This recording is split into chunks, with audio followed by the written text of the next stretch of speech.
guys, today we're going to talk about crankbait fishing with small crankbaits, square bills down to medium divers. Going to hit from 0 to 12 feet. We'll be right back.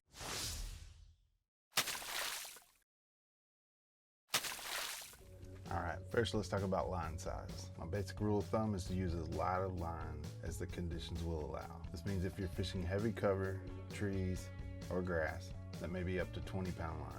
But the average that I try to fish, or the lowest I go, and what I try to fish most often is 10-pound fluorocarbon. Depending on what you're fishing, you may be somewhere in the middle. You may throw a 12, I throw 12 sometimes. Around grass, I'll go 15 up to 20.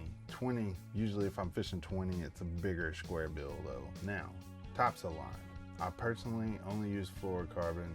I've used mono in the past, it was fine, but fluorocarbon gives you a little less stretch. I absolutely do not use braid when I'm cranking. I just feel like it doesn't have enough stretch. So what you run into is I lose a lot more fish when I'm using braid because there's absolutely no stretch. I already use a medium rod, so that's as light as I'm willing to go, no braid. Some people will do fine with it, which is not my thing. All right, I like Seaguar and VizX the best. Seaguar and VizX. P-Line Tactical Fluorocarbon is also a great one. Berkeley 100% fluorocarbon, also great. No braid. Love braid, not for that. Not for cranking, no cranking. All right, the next thing is choosing a rod. Now I'm not gonna get on here and tell you to buy an expensive rod. Two of the best crankbait rods I have are $49 rods from Academy. I just want something that's at least 7.5 feet long. Even in the kayak, I still like long rods, get a long cast. 100% graphite or composite. Not a big fan of fiberglass. I used to be, but they're just so heavy. It's just a personal thing. They're still great crankbait rods, just not what I like. A nice medium rod, you can make a long cast with those. Get those long casts to get that bait down to the maximum depth. Whether you use graphite or if you use a composite rod, one of the things you're looking for is for that rod to be parabolic. Parabolic means that it will bend evenly from tip to butt. That's what you want in a crankbait rod. It's like a shock absorber. And you need that shock absorption when you're fighting a fish, and it also loads up better to make long casts with these smaller baits that don't weigh a whole lot. Okay, knots. I use a knot that I saw on Wired to Fish. It's a half. It's a great knot. If you don't have the discipline to retie often, I would not suggest anyone else using it. I will put a link in the description so you can see this knot. The Wired to Fish video suggests at the end, after you do your half hitches, to make one overhand knot. Don't do that. That is absolutely not necessary. Okay, I mentioned the baits already, but the number one bait that I'm going to be talking about would be a square bill. The skirmish bait's M9 runs from 0 to about 6 feet. The new M9D has the same body, but this one's a little deeper diver. This one will hit 12 feet on small line. This also counts for this crevice critter. All three of these baits are what I would consider small crankbaits and light, and all of them will catch very big fish. They do not limit the size of the fish you catch. The crevice critter goes down to about 8 feet. M9D goes down to about 12. The M9 square bill goes down to about 6. And I will absolutely grind the bottom from 0 feet out with all of three of those. If conditions present themselves, I'll throw any of those as shallow as I need to. Disclaimer, I'm the co-founder of Skirmish Baits, and I also paint every one of them. But I believe in them, I catch fish on them, I'm not just trying to sell you something. This information goes for any brand that you happen to like. But if you want to check us out, www.skirmishbaits.com. Of course, there's a link in the description. Okay, reels. I don't have a reel sponsor. I like Abu Garcia and Luz. The Abu Garcia, I got a couple of the Revo STX, but my favorite is the Revo SX. All right, this is the Luz. This one has a 5-to-1 gear ratio. Use this one sometimes in the winter time, but sometimes I just go ahead and use the 7-to-1 even when the water's cold. But I'll use my rod to pull the bait so I know exactly how fast it's moving instead of reeling it. And then I'll just take up the slack. There's several Luz that I like, any of the ones from $100 on up. Okay, there's the tools. That's what you need to do it the way I do. Now some people like big, medium, heavy rods and heavy line to crank with. Okay, now let's get to the very, very important thing. Presentation, presentation, presentation. That is everything in crankbait fishing. Cannot stress that enough. There are three main things to consider about presentation. Number 1 is speed. Number 2 is pauses. And number 3 is imparting action with the rod or the reel. All right, speed. This is the one that people do not pay attention to. When there's 2 people in the boat and one person is catching fish and the other is not, a lot of times it's the speed of the retrieve. I usually start with just a medium retrieve. I don't care how cold the water is. If it's an active day and they're eating crankbaits, they'll eat it on a medium retrieve. Within that medium retrieve though, I will pull the rod and make it run a little bit faster. I will slow down, throw in pauses, things like that to get an idea. Once you get a bite, you know what was happening. That gives you an idea of what you need to be doing to get another bite. Just let the fish tell you what they want you to do, but give them lots of options so that they have a chance to tell you. If you just throw one speed all day, no pauses, no speed ups, nothing, those fish, if that's what they're wanting, you'll have a great fishing day. But if that's not the exact thing that they're wanting, you may catch a fish or 2, but you're not going to catch as many as you should. All right, as a general rule of thumb, go slower in the wintertime. Although even in the winter, they can move as fast as they need to catch a bait, but they're just not as willing to most of the time. So in the winter, I fish slow to medium. So when I make those pulls, it's going from a slow crank to a medium speed rather than a fast like I would do. So in the summer, which to me, when I say winter and summer, 50 degrees and below, I'm calling winter. 50 degrees and above, I'm calling warm water, not necessarily summer. But so when it's above 50 degrees, I start at medium and I'll throw in those faster, and sometimes I'll just get to where I've got a fast retrieve in that time. All right, pauses. There's 2 kinds of pauses. You can either be reeling and just stop, you can let it float up, or you can just stop for just a moment. Usually it doesn't take very long. If you're in cover, sometimes you can let it float up farther. A, to get out of the cover, and B, it sometimes causes strike. And the second is the one I do more, and that is to pull the bait on the bottom with the rod and then take up the slack. When you're taking up that slack, you're pausing, but a little ADD. So when you do it that way, you're still moving, but the bait actually stops. And also it gets a lot of bites. And in the wintertime, when you're pulling it with the rod, you can absolutely feel it better if a fish bites it. And in the winter, sometimes it just gets heavy. Sometimes you barely even know you have a bite. Basically on pauses, if you get a bite when you're paused, maybe that day you need to put in a lot of pauses.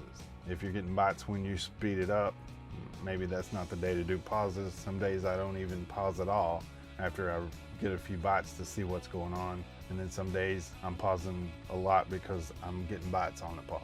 Okay, kind of talked about imparting action with the rod as far as sweeps and then taking up the slack, sweeps. When you're doing this, you want the bait to dig on the bottom, whether it's a square bill or whatever. You want it to dig on the bottom while you're doing these sweeps. And when you pause, it's gonna back up a little bit, float up a little bit as you take up the slack, and then it's gonna do it again. Another thing you can do that imparts action is like jerks. Square bill, the M9, it does a lot of hunting action, which is going off center and coming back to the middle. It does a lot of that on its own. So it's got some action that's not imparted with the rod. There's still times popping and jerking the rod is a good thing too. Crankbaits need to make contact with the bottom or with cover, but you need that crankbait to touch something. I'm not saying there's absolutely no time when a fish won't eat your crankbait running in open water, especially like the M9 that does do that hunting action. What I'm saying is you're gonna get more bites if you're coming into contact with things. The thing that causes a lot of the bites is when you hit something, whether it be rocks on the bottom, a stick, going through brush, whatever. When you hit something and it veers off to the side, which is kind of what that hunting action is, except something about hitting the bottom or hitting something and doing that just triggers strikes. It just does, just a fact, one of the biggest things. All right, presentation. Make long casts. The farther you cast, the deeper it's gonna go. That's one of the reasons I get this M9 down to 6 feet. I make long casts parallel to the bank. You fish a square bill, making little short casts at the bank, not very far, you're gonna run 3 or 4 feet deep. And there's days that's absolutely fine. In the grand scheme of things, overall, I get a lot more bite fishing parallel, making long casts to the bank. It lets your bait go deeper, and also those long casts get that bait away from the boat, away from your kayak. That lets you be farther away on those days when the fish are wary and they don't want you to be around. Like I just mentioned, fish parallel the bank. Almost always I fish parallel the bank. I want the kayak and I sit right in that 6 foot range. I may make a cast to the bank, but it's gonna be parallel and then to the bank. So it'll be, 15 degrees. So that it hits right at the bank, then it's still in that strike zone the whole way back. If you're out 50 yards and you make a cast to the bank with a square bill, and it's deep most of that way back, you're only in the strike zone right when it first takes off and is in that 4 to 6 foot range. As soon as you get out 7, 8, 9 feet, unless you just happen upon a suspended fish, you're not going to catch as much. So you're missing all that. Plus, you're going to make a cast here, you're going to make a cast here, you're going to make a cast there every 20 feet down the bank. You're missing all that in between, where if you're parallel and you make a cast down that same place, you're going in front of every fish that's in that right depth to be caught on that bait. I do the same thing with the deeper bait, either the A10 or the M9D, either one of these. The A10, I'll get in 8 feet of water. I keep the boat in that 8 feet of water so that it's coming right there in that 8 foot zone. The M9D, I'm gonna be in 10 to 12 feet of water, so a little farther out, but I'm still casting parallel to the bank. I'll put a graphic up so you can see what parallel is. Your bait, when you fish parallel, is in the target zone 85% more than it would be if you're casting perpendicular to that. That also means it's in the strike zone that much longer.